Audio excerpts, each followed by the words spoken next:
Bonjour à toutes et à tous et merci d'être avec nous ce matin pour notre webinaire, le deuxième du trimestre 2025. Il portera donc sur Abacus Discovery, qui est notre spécialité Small et Microcap. Avant de commencer la présentation, un détail technique. Je vous demanderai de bien vouloir désactiver votre micro pendant la durée de la présentation. Vous pourrez bien entendu réactiver à la fin de celle-ci lors de la section Q&A pour poser vos différentes questions. Vous pouvez notamment les poser à l'écrit grâce à la rubrique Q&R qui est située en haut au milieu de votre écran.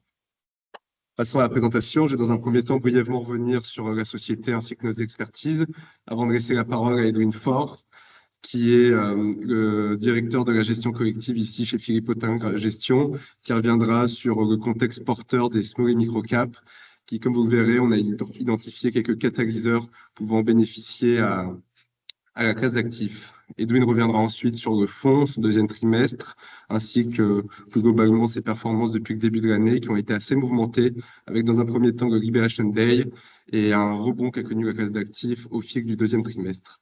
Enfin, Romain Rieul et Thomas Richard, tous deux analystes gérants du fonds, partageront nos principales convictions et top picks de notre stratégie d'investissement. Alors, pour celles et ceux qui connaissent peu la société. La partie gestion de Philippe Autingre voit le jour en 2011 et se divise en deux spécialités, une partie gestion privée et une partie gestion collective.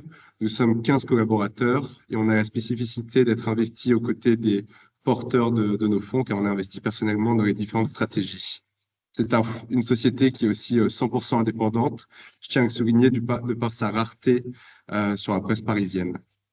La société connaît un virage en 2021 avec l'adaptation d'une nouvelle méthodologie de gestion dite Abacus. On détaillera un peu plus la méthodologie pendant la présentation et l'arrivée notamment d'Edwin Faure, mais aussi d'une nouvelle équipe d'analystes.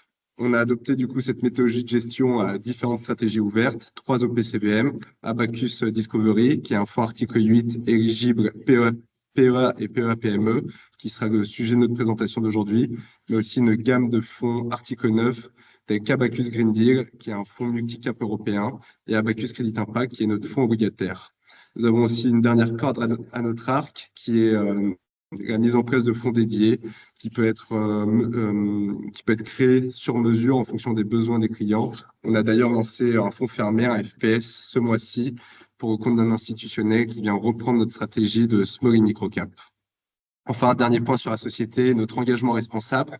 Chez Philippe Autingre Gestion, c'est essentiel dans notre philosophie d'investissement.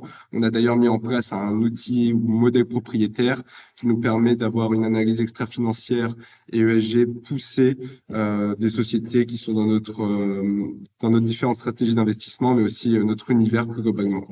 Je vous remercie pour cette courte présentation et je vais laisser maintenant Edwin vous parler de l'univers des small et micro-cap.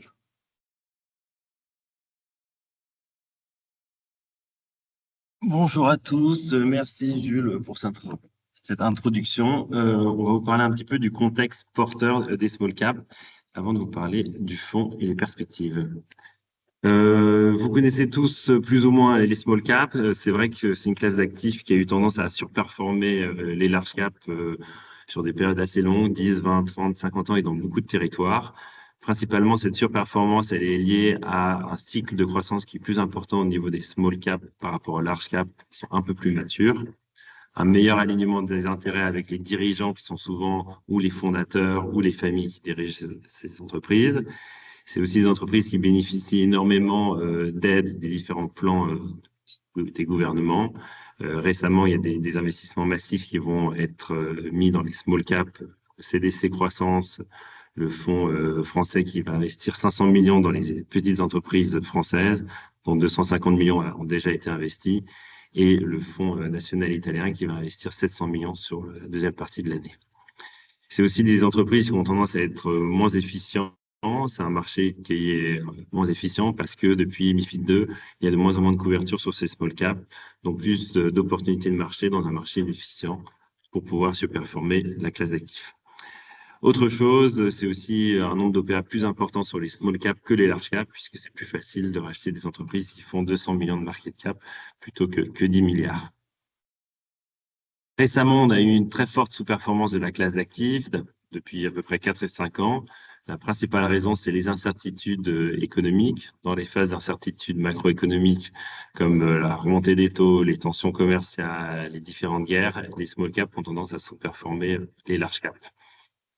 Dans cet environnement, souvent, quand il y a une reprise qui se fait après au niveau économique, on a tendance à avoir un retour des investisseurs sur cette classe d'actifs et une surperformance qui rattrape la sous-performance passée. La sous-performance des dernières années a été aussi amplifiée par une décollecte très importante. Depuis 2018, les fonds small cap français ont décollecté plus de 7 milliards. Mais depuis quelques mois, on voit un rattrapage de cette collecte et un potentiel de rattrapage par rapport au large cap d'à peu près 60%. Pourquoi on pense que c'est un point d'entrée attractif aujourd'hui sur les small caps? La première, c'est la valorisation qui est au plus bas depuis, certains disent depuis plus de 20 ans par rapport au large cap. Donc, on est vraiment au plus bas. Donc, vous avez les small caps qui avaient tendance à se payer une prime par rapport au large cap parce qu'elles étaient en plus forte croissance. Là, elles se payent avec une décote entre 25 et 30%. Et incomparable private equity, puisque ce sont des entreprises qui sont souvent de taille similaire à notre fonds, on a une décote de 20%, 20-30% aussi. Donc, au niveau des valorisations, on trouve que c'est très intéressant de se positionner sur cette classe d'actifs. Plus récemment, on disait les années précédentes qu'il y allait avoir un rebond des small caps, principalement lié à la baisse des taux et la reprise de la croissance économique. Ce qui est nouveau cette année, ce qui tire, on pense, les small caps, c'est deux choses. La première, c'est le plan allemand de 1000 milliards dans la défense et les infrastructures et les industries. Et ça, c'est quelque chose de majeur. On n'a jamais vu ça depuis la Seconde Guerre mondiale. Et ça va porter énormément les entreprises allemandes, mais aussi ça va en découler sur les autres pays européens. Ça, c'est vraiment très nouveau. Et la deuxième chose, c'est les tensions commerciales avec les barrières douanières. On a l'impression qu'on rentre dans un monde avec un recentrage sur différents pôles, le pôle nord-américain, le pôle européen et le pôle asiatique. Et donc, quand vous mettez des barrières douanières, c'est plutôt favorable aux small cap parce que, elles sont peu exposées à l'international, elles ne sont pas impactées par ces barrières douanières. Et deux, elles ont moins de concurrence parce que leurs concurrents, eux, subissent aussi les barrières douanières. Donc, c'est plutôt favorable aux small cap, à la fois européennes, américaines et asiatiques. Donc ça, c'est une chose importante. On a revu des flux positifs sur la classe active depuis 3 mois, qui sont assez importants, sachant que l'année dernière, on avait eu des flux massifs des fonds américains qui, à la suite de l'élection de Trump, ne croyaient plus du tout au marché européen. Et on a l'impression que ça a l'air de se tenir. Donc, on est assez confiant sur la classe d'actifs pour ces différentes raisons. Et on va vous parler un peu de notre méthode Abacus que certains connaissent, mais on va vous le rappeler. Le positionnement du fonds, c'est ce qu'on appelle du QA, du Quality at a Reasonable Price. Donc, qu'est-ce que c'est? Ce sont des entreprises de qualité.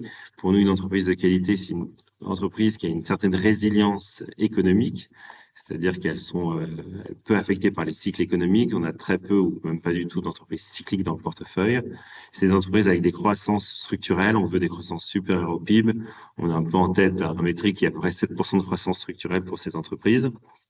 Des marges élevées, à la fois sur les différents métriques, des marges opérationnelles que des résultats nets, et un retour sur capital employé qui est bien supérieur à la moyenne de leur secteur. Ces chiffres de croissance et de marge souvent traduisent des avantages concurrentiels très importants pour ces entreprises. Bien sûr, la gouvernance est très importante, le track record des dirigeants et l'intérêt et l'alignement des intérêts avec les actionnaires est très important. La sous-valorisation, ça, on essaie toujours d'acheter des entreprises pas très chères, donc c'est pour ça qu'on peut avoir certains biais.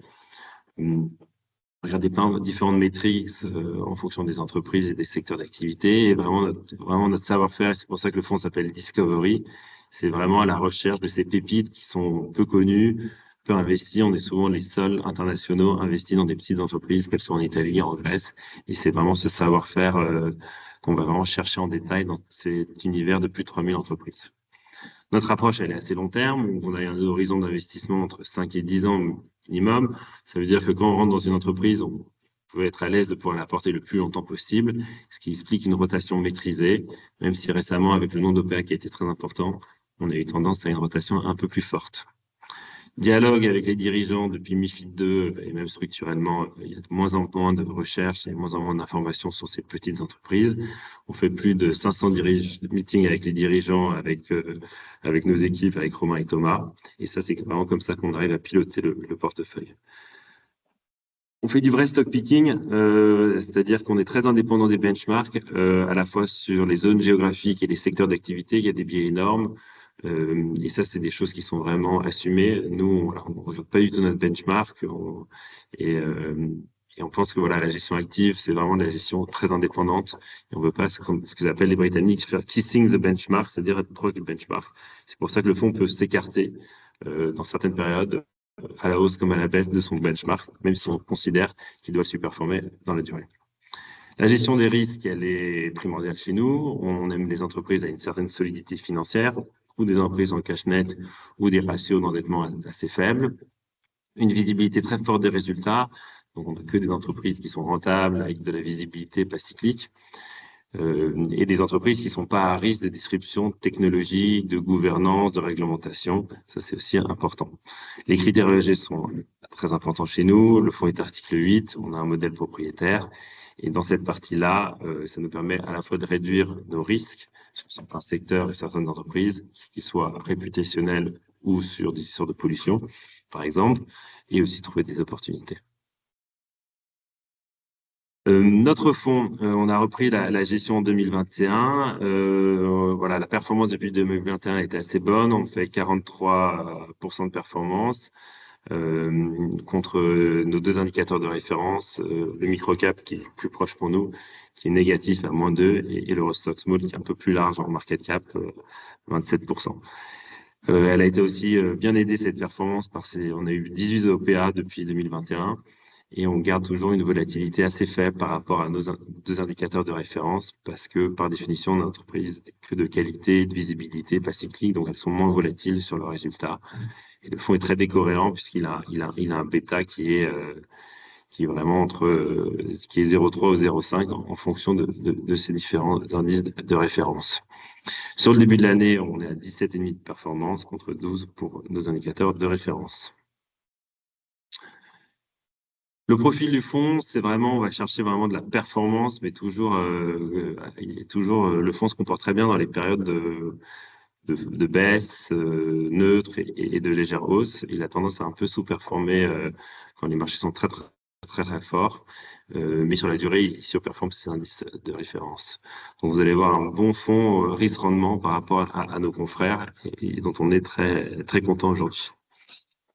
Les biais, on parlait des biais tout à l'heure. Le fonds a une particularité, c'est avoir des biais géographiques très forts. Aujourd'hui, on est très investi en Europe du Sud. On considère que c'est les valeurs qui sont les plus intéressantes aujourd'hui. En fait, on trouve beaucoup de décotes dans les marchés d'Europe du Sud, principalement parce que ce sont des marchés qui sont moins efficients. Si vous allez dans les pays du Nord, c'est des systèmes de retraite par capitalisation. Donc les marchés sont plus efficients, il y a plus de gérants, il y a plus d'acteurs, alors que si vous descendez dans les pays du Sud, il y en a beaucoup moins. Donc ça permet de trouver vraiment des entreprises avec des décotes fortement intéressantes. Ça ne veut pas dire qu'on sera toujours investi en Europe du Sud, mais pour le moment, c'est ce qu'on voit en termes d'opportunités. Et ça, on est un peu un des seuls fonds positionnés là-dessus aujourd'hui. Au niveau des secteurs géographiques, on a par définition des biais sectoriels très importants. On a beaucoup d'entreprises dans la transition énergétique, la digitalisation, la défense. Et vous verrez qu'on n'a pas de finance, on n'a pas d'immobilier, on n'a pas d'automobile, on n'a pas de... Voilà, tous ces secteurs-là, ce sont des secteurs où on n'est pas ou sous-pondéré fortement. Les critères financiers par rapport à nos confrères ou à nos indices, c'est que le fonds a une market cap moyenne de 270 millions. Donc, ça reste un fonds très micro-cap. Et au niveau des valos, même si ça a pas mal progressé avec la performance du fonds, on a 7,5 fois les BDA pour cette année. Mais comme on s'attendait à 24% de croissance des BPA cette année sur nos valeurs, et ben en fin de compte, sur l'année suivante, on devrait avoir un EV/BDA qui retourne dans la norme de fin de l'année dernière. Au niveau des DPE, on est à 13,8 fois, légèrement en ligne avec l'Eurostoxx Small.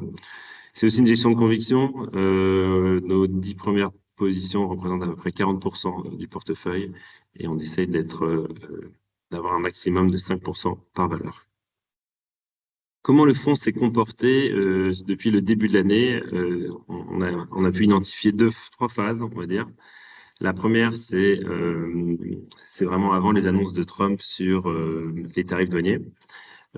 On a vu sur le début de l'année une sous-performance, la première partie de l'année, une sous-performance du fonds par rapport aux indicateurs de référence, principalement lié à qu'on avait peu d'exposition aux valeurs cycliques qui avaient bien performé. Sur la deuxième partie rouge, on a reçu un rattrapage du fonds, et ça, c'est principalement la publication des résultats 2024.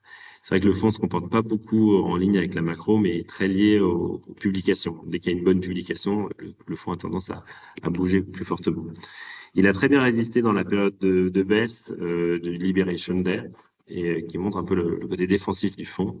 Et dans la troisième partie en verte que vous voyez, on a vu un rattrapage du fonds et plus récemment une forte surperformance par rapport à nos indicateurs de référence. Et ça, c'est la publication des Q1 qui a été aussi excellente pour nos valeurs et qui a permis de faire cette surperformance en year to date. Ce qui est donc plus 17,5 sur le fonds par rapport à 12, pardon. Si on regarde un peu l'exposition liée aux incertitudes, le fonds, c'est un fonds très européen, et on a une exposition du chiffre d'affaires de l'Europe d'à peu près 72%. Et on remarque par exemple l'exposition américaine est de 10,5%. Donc voilà, pour répondre un peu aux questions de dire quelle est l'exposition américaine, donc au tarif douanier et à la baisse du dollar, elle est quand même faible. On a 10,5% en Amérique, et donc voilà, on n'a pas toujours la granularité par pays, mais on pense qu'à peu près en estimation, on devrait être à peu près à 6% d'exposition US, dont la moitié en goods et l'autre en services. Donc une exposition relativement faible des tensions commerciales qui peuvent encore perdurer sur les années à venir. C'est aussi un fonds qui est assez défensif, puisque 41% des valeurs en portefeuille sont en cash net contre 16,5 pour l'Eurostoxx Small, ce qui permet beaucoup de liberté à ces valeurs pour faire du M&A ou envoyer un peu de cash à l'actionnaire. Au niveau des marges, les marges nettes pondérées du fonds est de 10,1% contre 5,7% pour l'Eurostoxx Small, ce qui prouve que nos entreprises ont presque 2 fois plus de marge que nos confrères. Les détracteurs et les surperformeurs de cette année, on peut voir que depuis le début de l'année, on a une très bonne performance des secteurs dans la défense, comme Sicor et ALA, mais aussi dans les entreprises, dans les infrastructures comme Reway et ICOP, et dans l'énergie, Artechi. Nos détracteurs, c'est un peu un mix. On a retrouvé des boîtes à la fois dans la cybersécurité, sur Cyberoo, on a vendu la position puisque on n'est pas d'accord avec des choix stratégiques de gouvernance, même si l'entreprise a mal valorisé. On considère que voilà, on fait plus confiance à cette direction. SIF, on va en parler, c'est dans les énergies, on a une très forte conviction. Et à Système, on a vendu la position pour des questions dans le nucléaire, quelques incertitudes à court terme et au niveau politique. DHH, une grande conviction encore, et React aussi. Je vais laisser la parole à Romain pour vous parler de nos idées d'investissement du moment, et après à Thomas, et je reviendrai pour la conclusion. Merci.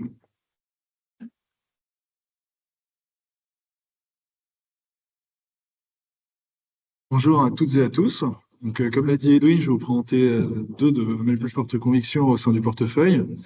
En commençant par Sicor, premier contributeur au fonds et qui aujourd'hui a une pondération de 3,8% dans Abacus Discovery. Plusieurs choses à savoir sur Sicor qui sont extrêmement intéressantes. Donc, c'est une entreprise qui est dans le secteur de l'EMS, Electronic Manufacture Services. Concrètement, ils produisent des cartes électroniques pour leurs clients. Il faut savoir, c'est qu'ils sont dans les peu de volume, mais haute qualification technique. Donc, ils vont desservir des clients qui sont dans le médical, qui sont dans les semi-conducteurs, qui sont dans l'aéronautique, et notamment dans la défense. Important de savoir aussi dans ce secteur-là, c'est que justement ces hautes qualifications techniques et contraintes, elles entraînent des discussions très longues avec les clients qui peuvent durer jusqu'à 2 ans. Et du coup, on a des clients qui restent, une fois qu'ils ont choisi leur provider, leur fournisseur, très longtemps avec leur fournisseur, justement, et que c'est très compliqué pour un nouveau d'arriver et de prendre son client. Concrètement, on a des clients qui vont rester très proches de Sicor, et ce qui fait aussi des fortes barrières à l'entrée.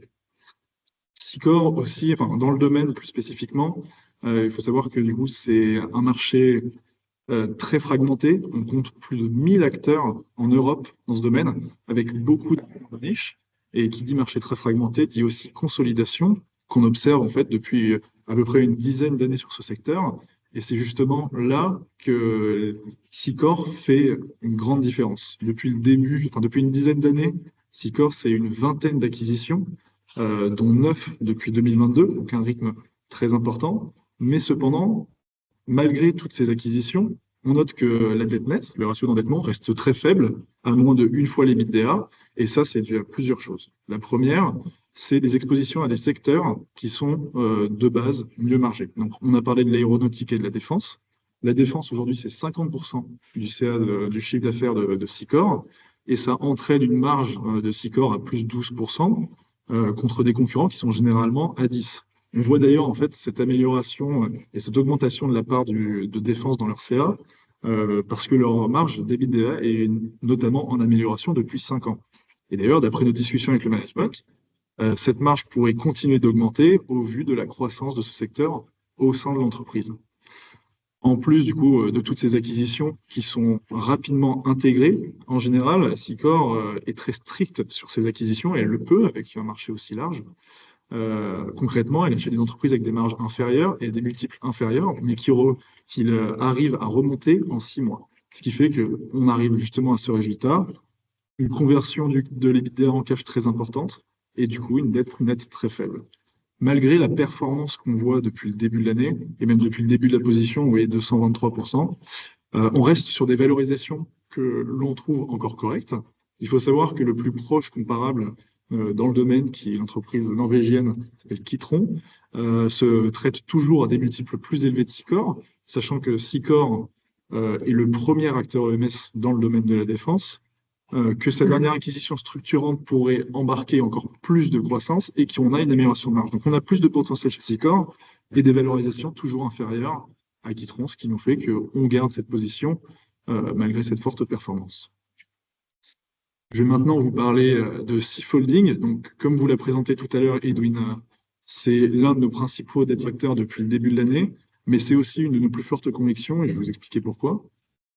Très simplement, SIF Holding, il produit ce qu'on appelle des monopieux. Les monopieux, c'est des piliers en acier sur lesquels on va monter les éoliennes offshore. Ce qui est important de savoir sur SIF, c'est que depuis 2 ans, elle mène un programme de CAPEX important pour doubler sa capacité de production. On parle donc d'un chiffre d'affaires qui pourrait doubler entre 2024 et 2026. Ces CAPEX, justement, ils finissent cette année. Cette nouvelle usine, elle est maintenant en opération depuis peu. Et en dehors de simplement avoir un chiffre d'affaires qui peut être multiplié par 2, il faut savoir qu'avec la taille des éoliennes qui augmente, pour vous donner un ordre d'idée, les dernières éoliennes de 20 MW, c'est à peu près le diamètre de la tour Eiffel, les pales. Donc, demande des piliers en acier beaucoup plus complexes, ce qui fait que SIF, qui est positionné comme leader mondial dans ce marché, il faut savoir, il n'y a que 7 acteurs dans le monde, en dehors de la Chine, sur ce marché, et SIF, avec cette nouvelle usine, peut justement desservir ces nouveaux clients qui demandent des monopieux de plus en plus complexes. Donc, pour revenir, on a une multiplication par 2 du CA, mais aussi une marge qui devrait être multipliée par 2.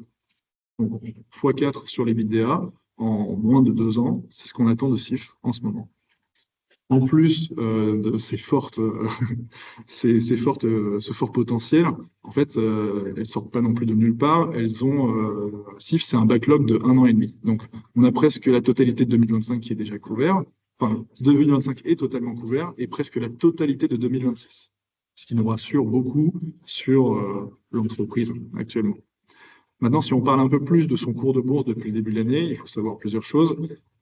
C'est que les mouvements sur l'éolien offshore, le news flow négatif a tiré la valeur vers le bas, il faut le dire, et notamment Trump. Mais ce qu'il faut aussi savoir, c'est que SIF, malgré le fait que ce soit un acteur mondial, n'a qu'un seul contrat aux US, qui est d'ailleurs en ce moment en train de finir. Ils seront donc dans 2 mois plus du tout exposés aux US. Ça, c'est déjà un bon point par rapport au secteur. Le deuxième, c'est que effectivement, la nouvelle usine a pris plus de temps que prévu à démarrer. On est sur 2, 3 mois de retard. Et cette news, le marché l'a fortement pénalisé, et même plus que nécessaire, d'après notre avis. 2, 3 mois, c'est pas du chiffre d'affaires qui est perdu, c'est du chiffre d'affaires qui est décalé. Et aujourd'hui, SIF, avec son plan de CAPEX qui finit et une visibilité sur les 1 an et demi prochain, on voit que la génération de cash pourrait être extrêmement importante. On parle de 32% de sa capitalisation actuelle qui pourrait être générée en 2026. On voit des multiples que l'on considère aujourd'hui absurdes et on confirme de manière récurrente avec des meetings avec le management que les tendances restent solides pour SIF. Donc c'est pour ça que, au final, malgré une sous-performance depuis le début de l'année, on a toujours 2% en portefeuille et on est toujours plutôt très positif sur la valeur. Je vais maintenant vous laisser avec Thomas Richard qui va également vous présenter 2 nouvelles idées.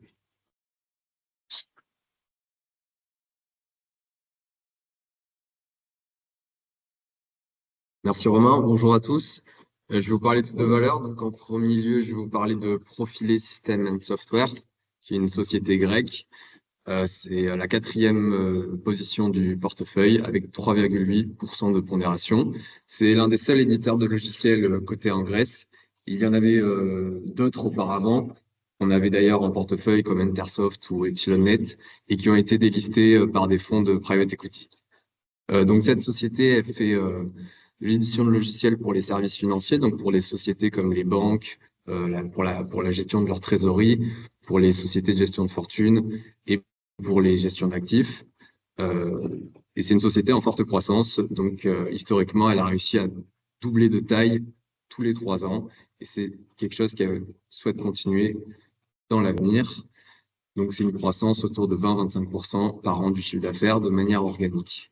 Il faut savoir aussi que la Grèce bénéficie de plans de relance de l'Europe très importants, et Profilé en bénéficie directement avec des contrats gouvernementaux pour la digitalisation de l'administration publique liée à tout ce qui est software pour la gestion de trésorerie, des risques bancaires, etc. Donc c'est une société avec beaucoup de récurrence des revenus, un carnet de commandes très élevé lié à cette digitalisation des administrations publiques qui couvre plusieurs années, les 3 prochaines années, donc qui donne une bonne visibilité sur la croissance. C'est aussi des marges, c'est une société très rentable avec des marges de 25% d'EBITDA, 20% de marge d'EBIT et qui devrait même tendre vers 30%. Et c'est une société qui s'adressait historiquement, donc qui était domestique en premier lieu en Grèce, puis qui a réussi à se développer à l'international, mais qui travaillait plutôt avec des acteurs de tiers 2 internationaux. Mais depuis cette année, elle a réussi à signer des contrats, notamment avec dans les pays nordiques, avec des banques de tiers 1. Donc ça, c'est vraiment des contrats qui sont game changer, et le management est confiant aussi dans le pipeline. Ils ont un pipeline prometteur avec de nouveaux acteurs de référence dans l'industrie pour développer l'entreprise et accélérer sa croissance. Donc, le fondateur, qui est aussi CEO, détient 45% du capital. Et malgré la forte hausse du titre, on doit être à plus 30-40% year to date. La valorisation est toujours assez attractive avec 10 fois les visual EBITDA 2026 et 16 fois le PE, ce qui est en dessous des moyennes qu'on peut observer sur ce secteur. La deuxième société dont je vais vous parler, c'est Reway. C'est la 2e position du portefeuille en termes de pondération, avec une pondération de 5,1%. Donc, c'est une société italienne qui a réalisé son IPO en mars 2023, à laquelle on avait participé. L'IPO était à 3 € et aujourd'hui, le cours de l'action est proche des 10 €. Donc, une très belle performance depuis un peu plus de 2 ans. Mais les fondamentaux sont et le management a délivré sur ses objectifs. Donc, les fondamentaux ont aussi se sont énormément améliorés. Donc, cette hausse est totalement justifiée et les valorisations sont toujours attractives. Donc, pour revenir un peu sur Reway, qu'est-ce qu'ils font? C'est une société dans la rénovation et la maintenance extraordinaire des infrastructures routières et ferroviaires en Italie. Donc ça peut être les ponts, les viaducs, les tunnels. Il faut savoir que ce secteur des infrastructures a été sous-investi par le gouvernement italien durant les 10 dernières années. Et depuis l'effondrement du pont de Gênes en 2018, le gouvernement a dû accélérer et surtout réinvestir fortement dans ces infrastructures. Donc Riway, ça va être un des premiers bénéficiaires de ces investissements, ce qui se traduit par un carnet de commandes au-delà d'1 milliard d'euros de commandes signées, alors que le chiffre d'affaires de l'entreprise est autour de 250 millions d'euros attendus en 2025. Donc, ce qui donne une visibilité très importante de plus de 3 ans sur une croissance embarquée à plus de 10% organique. L'entreprise dispose de marges supérieures à 20% de marge d'EBITDA et 15% de marge d'EBIT. C'est quelque chose qui devrait rester stable, mais qui est très correct pour une industrielle. Là, au niveau de la gouvernance, donc le fondateur, la famille fondatrice, d'ailleurs, le fondateur et le fils sont tous les deux dans le management. Elle détient toujours 83% du groupe. La société veut être transférée sur la cote du Star segment, c'est le segment Star de la bourse italienne. Pour cela, il faut augmenter le flottant à 30%. Donc, on peut s'attendre à ce que le flottant, la liquidité et la visibilité de l'entreprise s'améliorent dans l'année prochaine, car c'est l'objectif de l'entreprise de changer de sa cotation l'année prochaine. Enfin, sur la dette nette, pardon, on a une société qui est peu endettée et qui a de fortes capacités pour réaliser de nouvelles acquisitions structurantes qu'ils ont réussi à faire l'année dernière, et d'ailleurs ils ont réalisé de très fortes synergies, donc ils sont à même d'en réaliser de nouvelles. Et enfin, la valorisation qui se paye toujours à des niveaux raisonnables, malgré une hausse de 30 à 40% depuis le début de l'année. On est toujours sur des niveaux de valorisation autour de 8 fois l'EBITDA cette année et 13 fois le PE cette année, donc ce qui reste encore attractif selon nous. Je vais repasser la parole à Edwin pour la conclusion. Merci à tous. Merci Romain et merci Thomas. Pour conclure, Abacus Discovery, qu'est-ce que c'est? C'est un fonds de small et micro capitalisation, plutôt micro capitalisation aujourd'hui, basé sur une méthode Quarp avec une vision assez long terme, avec une position qualité et plutôt défensif, qui a un biais géographique plutôt Europe du Sud aujourd'hui et qui a une stratégie de long terme avec des rencontres très régulières avec les différents dirigeants. Pourquoi on considère que c'est un bon investissement, à part que bien sûr ça soit small cap, c'est que on a des valorisations très attractives, d'autant plus que le fonds a des valorisations faibles pour des actifs de très forte qualité. Donc, il n'y a pas de valeur cyclique qui ont tendance à être un peu moins chères. Ils vont bénéficier des différents plans de relance en Europe et en particulier le plan européen de l'Allemagne qui va pousser les small caps et les industriels. La baisse des taux, l'environnement de baisse des taux est très favorable aux small caps structurellement et on a pu voir un retour des flux sur cette actif depuis 3 mois et je pense que ça va durer. Ça va aussi bénéficier des 500 millions qui ont été injectés par la CDC qui arrivent et les 700 millions en Italie qui vont avoir un impact assez conséquent sur les small caps italiennes, principalement sur la deuxième partie de l'année. Avant de passer à la partie questions-réponses, je tenais à préciser pour nos partenaires CGP que le fonds est donc éligible au PEA, PEA, PME et disponible chez différents assureurs tels que Neuflis Vie, Norcia, AG2R et Cardiff. Pour poser vos questions, vous pouvez les poser oralement en activant votre microphone ou à l'écrit via la section Q&R qui est située en haut au milieu de votre écran. Je vous remercie pour votre écoute et nous ferons un plaisir de répondre à vos différentes questions.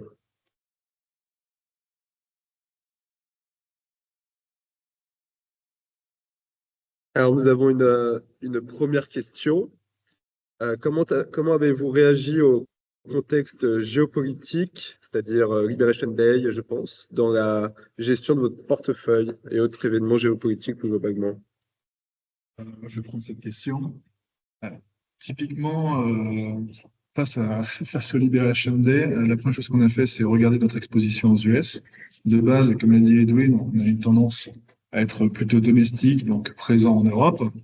Euh, pour le peu d'entreprises, donc vous avez vu les 10% qui sont exposés, on a tout de suite pris rendez-vous avec le management pour discuter de leur réaction, de quel était leur plan par rapport à cela. Et au final, ce qu'on a compris, c'est que l'impact allait être peu significatif pour notre fonds. Et donc, typiquement, si on prend le cas de Liberation Day, on a eu très peu, voire en fait aucun changement à faire par rapport à notre portefeuille contre cet événement. Et c'est comme ça qu'on agit de manière générale. On évalue la situation, on regarde les entreprises les plus impactées, et les entreprises les plus impactées, on contacte immédiatement le management avec lequel on est relativement proche pour clarifier la situation et être sûr qu'on ne laisse rien de côté. Merci Romain pour la réponse. N'hésitez pas à nous poser des questions si vous avez besoin d'éclaircissements sur la méthodologie de gestion ou notre fonds d'une manière plus globale, ou sur le secteur des small et micro caps qui connaît un regain d'intérêt récent. Alors on a une question.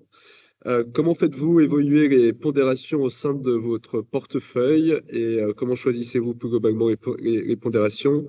Avez-vous des critères ou des seuils en particulier? Oui, donc pour le choix des pondérations, c'est assez processé. Donc déjà, on rencontre les dirigeants avant de rentrer une société, systématiquement avant de rentrer une société en portefeuille. Au départ, on va organiser une pondération assez faible, donc 0,5, 1, 1,5% du fonds. Et après, avec le temps et avec des nouvelles rencontres et la confiance qui se crée, et aussi les bons résultats de l'entreprise, on va être amené à renforcer la position. Et on peut aller sur des pondérations, par exemple, jusqu'à 3%, et en achetant des actions. Et ensuite, la pondération peut augmenter jusqu'à peu près 5-6%. On a cette limite en tête et on réduit les sociétés qui augmentent fortement et qui dépassent cette pondération. Donc, ce qui est arrivé notamment avec Sicor qui avait énormément monté. On a vendu des actions pour diminuer la pondération parce qu'elle devenait trop importante au sein du portefeuille. Donc voilà, on a ces sortes de seuils et limites au sein du portefeuille. Pour les pondérations aussi des sociétés que l'on vend, donc comme Edwin l'a mentionné auparavant, par exemple pour Sibero, qu'on avait en portefeuille, donc on l'a vendu après des réunions avec les dirigeants, où on a été déçus par les choix stratégiques et la communication avec le marché, même si on était convaincu que les fondamentaux de l'entreprise et la valorisation étaient attractifs. Merci Thomas pour cette réponse. Je pense qu'on peut te laisser la parole parce qu'il y a une nouvelle question. Pouvez-vous détailler les filtres de liquidité appliqués lors de la sélection des valeurs? Quelle est la liquidité estimée du portefeuille? Comment gérez-vous plus globalement la liquidité? Donc on n'a pas vraiment de filtre de liquidité. On a un spectre assez large et on peut descendre vraiment dans les small et micro caps. On peut trouver des blocs, on est en contact avec les managements, donc c'est pas un problème pour trouver de la liquidité. On a des brokers aussi dans chaque pays où on opère, où on investit. Et sinon, sur la liquidité de manière générale, on a fait un petit bilan sur le portefeuille, quelle était la liquidité. Si on prend la moyenne des 3 derniers mois de chaque société en portefeuille, donc, et qu'on prend un 20% volume sur les ventes, en un jour, on peut liquider 17% du portefeuille et en 10 jours de trading, on peut liquider, si je me souviens bien, c'est un peu plus de 50% du portefeuille. Donc, sur la liquidité, voilà, sur les small et micro caps, c'est des sociétés peu liquides, mais on a quand même des sociétés liquides dans cette. Ouais, pour compléter ce que disait Thomas, voilà, si on prend 30% volume, c'est à peu près 70% du portefeuille qui peut être sorti en 10 jours. Ça, c'est vraiment les volumes qu'on voit sur Euronext, sachant que c'est à peu près 50% de nos transactions. Et l'autre partie, ce sont des blocs et les TAR qui se sont beaucoup développés sur les dernières années. Donc en fait, on pourrait presque doubler en quelque sorte cette partie-là. Structurellement, on a toujours un petit peu de cash, on va avoir toujours 2-3% de cash et des valeurs ou sous OPA, ce qui est le cas sur notre ancienne première position à ALA, qui bénéficie d'une OPA. Mais aussi, on peut avoir des entreprises un peu plus larges, plus liquides, qui nous permettent de gérer cette liquidité. Donc aujourd'hui, voilà, la liquidité n'est pas tellement un sujet. Bien sûr, on la suit à travers ce tableau qu'on peut aussi vous partager sur en combien de jours on peut liquider le fonds. Et on essaie de s'y tenir en termes de moyenne. Bien sûr, si quand le fonds grossira, on va avoir tendance à peut-être ou augmenter les pondérations ou augmenter la valeur des market cap pour avoir un peu plus de liquidité et pour une meilleure gestion. Merci pour vos réponses. Nous sommes toujours à votre disposition pour répondre à vos questions, si vous voulez éclaircir des points, que ce soit sur le secteur, la classe d'actifs ou quelques détails sur le fond d'une manière plus globale.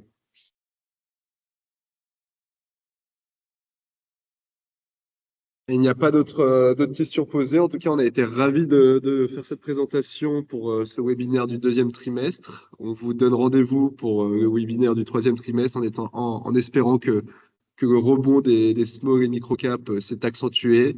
Et on est confiant en tout cas dans notre méthodologie de gestion pour capter cette performance.